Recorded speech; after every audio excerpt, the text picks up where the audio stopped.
Alright, eto na naman mga kaibigan ang nagtitrending ngayon. Pumalag ang kampo ni Pastor Apollo Kibuloy nang basahin sa Senado ang testimonya ng isa umanong inabuso niya. Humarap din sa Senado ang taga-suporta ng pastor na namatayan umano ng kaanak sa raid ng PNP sa compound ng grupo ni Kibuloy. Nakatutok si Jude Veneracion. 24 oras for real. Real na real. Mainit ang naging tagpo sa pagitan nila Interior Secretary Benhur Abalos at mga opisyal ng KOJC o Kingdom of Jesus Christ ni Pastor Apollo Kibuloy sa pagdinig sa Senado kanina. Pumalag kasi ang abogado ni Kibuloy nang basahin ni Abalos ang laman ng testimonya noon sa Senado ng isa umunong biktima ng panggagahasa ng leader ng KOJC.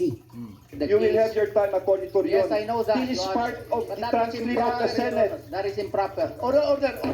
This is my speech. You cannot tell me what is improper. Yeah, This is my right. order. I am the chairman. Please listen to me. Itinuloy pa rin ni Abalos ang pagbasa sa testimonya ng umunoy biktima. Noong nakahiga na ako, pumaibabaw sa akin si Kibuloy. Naku. Gusto kong sumigaw ng tulong. Aw.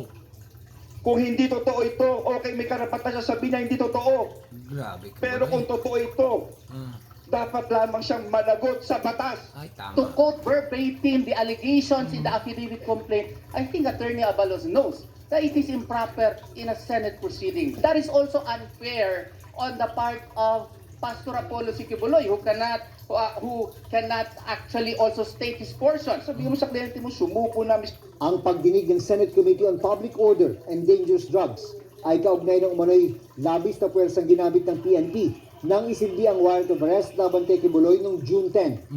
Nahaharap si Kibuloy sa kasong paglabag sa Special Protection of Children Against Abuse, Exploitation, and Discrimination Act at kaso ng Qualified Human Trafficking. Tama. Kinontra naman ng Department of Justice ang sinasabi ng kampo ni Kibuloy na iligal ang 10 million pesos na reward para sa ikaka-aresto ng religious leader. Ganon. Maliwanag naman sa ating sistema na hindi bawal. Hindi bawal ang pabuya para mahanap ang isang akusado. 10 million. Sa pagdinig, iniharap ang isang taga-suporta ni Kibuloy na nawalan daw ng mga mahal sa buhay dahil sa takot at trauma sa ginawang raid sa KOJC compound. Paano ngayon nakahara kayo doon? Papa, namatay akong asawa. Unya, wa pa yung taong malasakit nga moingon sa kuwa.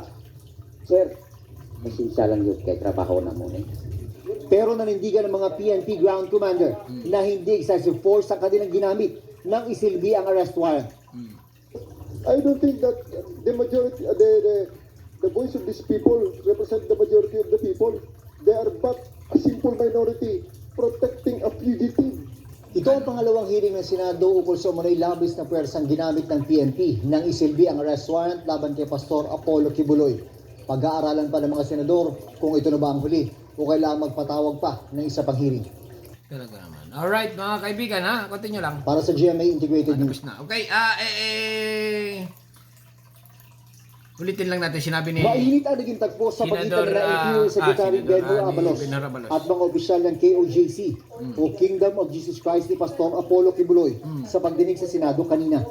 Pumalag kasi ang abogado ni Kibuloy nang basahin ni Abalos ang laman ng testimonya noon sa Matindi itong Senado ginawa ni Kibuloy ano? nang isa umunong biktima ng panggagahasa ng leader ng KOJC.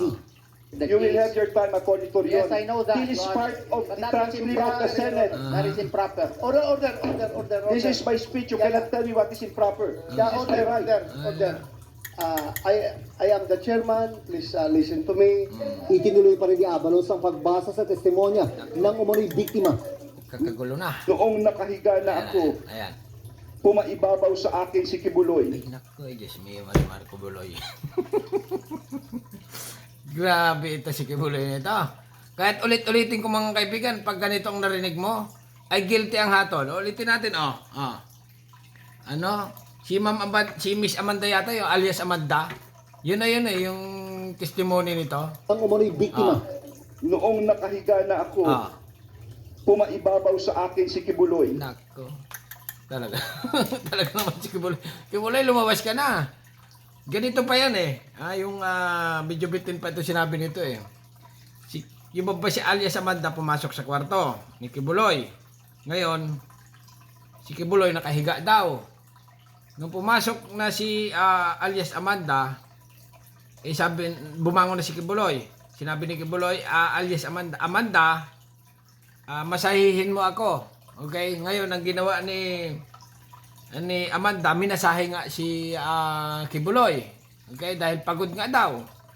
Ngayon, nung medyo umiinit na, ang dumidilim na, or gabi siguro yan nangyari, umiinit na si Kibuloy.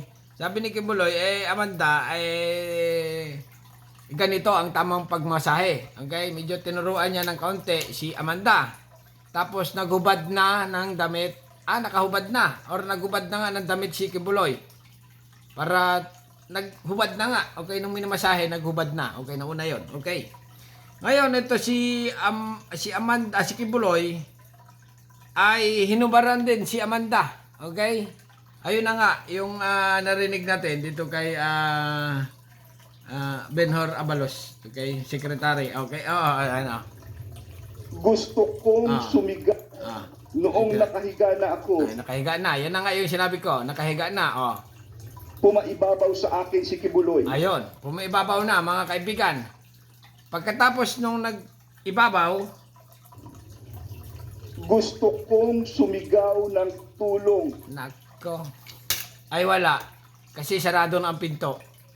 Gusto niya. Pagkatapos nung nakahiga, ay umibabaw na si Kibuloy, gustong sumigaw ng tulong.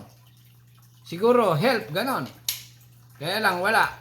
Nung nakaibabaw na si Kibuloy, doon na nga mga kaibigan nangyari ang hindi dapat mangyari. Alam na. Siyempre mga kaibigan, pag umibabaw na yung lalaki sa babae, ay talagang yari. Ang dapat mayari. Continue lang. Kung hindi totoo ito, okay, may karapatan siya sabihin na hindi totoo. Tama. Tama nga naman. Okay, kung hindi totoo, Kibuloy, lumabas ka na. Magpaliwanag ka sa Senado. Simpleng-simple lang eh. Kung tunay, ay tumago ka na nga. Dahil sigurado, guilty ka, kulong ka. Pero mga kaibigan, ay talagang ito si Kibuloy, ayaw lumabas. Kayo nang bahala kung kayo ay maniniwala si Kibuloy ay walang kasalanan o mayroon. Ayan Secretary Abalos na gagalit. Pero kung totoo ito, dapat lamang siyang managot sa batas. To quote verbatim the allegations in the affidavit complaint, I think Attorney Ako, itong mga abogado ni Kibuloy, palusot pa. Alam naman na. Alam na ang guilty or hindi. Kasi nga mga kaibigan, kung ikaw ay guilty, natago ka. Kung hindi naman, lalabas ka. Ay, mga ordinaryong tao pag pinatawag ng barangay, pag walang kasalanan, maaga pa yan. Halimbawa, ang hearing sa barangay ay alas 8. Okay, halimbawa lang, ordinaryong tao hearing lang muna sa barangay. Pag ikaw ay walang kasalanan, yung isang tao niyan, lalo pag ordinaryong tao, alas 6 pa lang yan, nakapila na sa barangay para magpaliwanag na wala siyang kasalanan. Ito naman, nangyari kay Kibuloy, paulit-ulit na nga, pinapatawag sa Senado. Ayaw talaga, matigas. Kaya ngayon, may reward na, 10 million. Kung sino makakapagturo, kung nasaan si Kibuloy, ay turo nyo na, panahon na. Para kayo ay maging milyonaryo mga kaibigan. 10 million, marami ka nang mabibili doon. Pwede ka nang bumili ng kalabaw, pwede ka nang bumili ng lupa, pwede ka na rin bumili ng bahay. Okay? Kung ikaw naman ay mabisyo, pwede ka nang uminom ng alak, bumili ng alak, at pwede ka rin pamabae. Sa 10 million, sobra-sobra na yon mga kaibigan. Okay? Pero kung gagamitin mo sa tama, pwede mo rin ipamigay. Tulong, yung 10 million na yon. Okay? Kung maituturo mo si Kibuloy. Alright? Abalos knows that it is improper in a Senate proceeding. That is also unfair on the part of Pastor Apollo si Kibuloy. Unfair ka pa pinapalabas siya si Kibuloy, ayaw lumabas eh. Alright, bahala na kayo mga kaibigan Kayo nang bahala kung ano masasabi nyo pinahiga si Amanda bago pumatong si Kibuloy. Alright, kayo nang bahala kung guilty ba or not. Okay, subscribe. Thank you, bye-bye.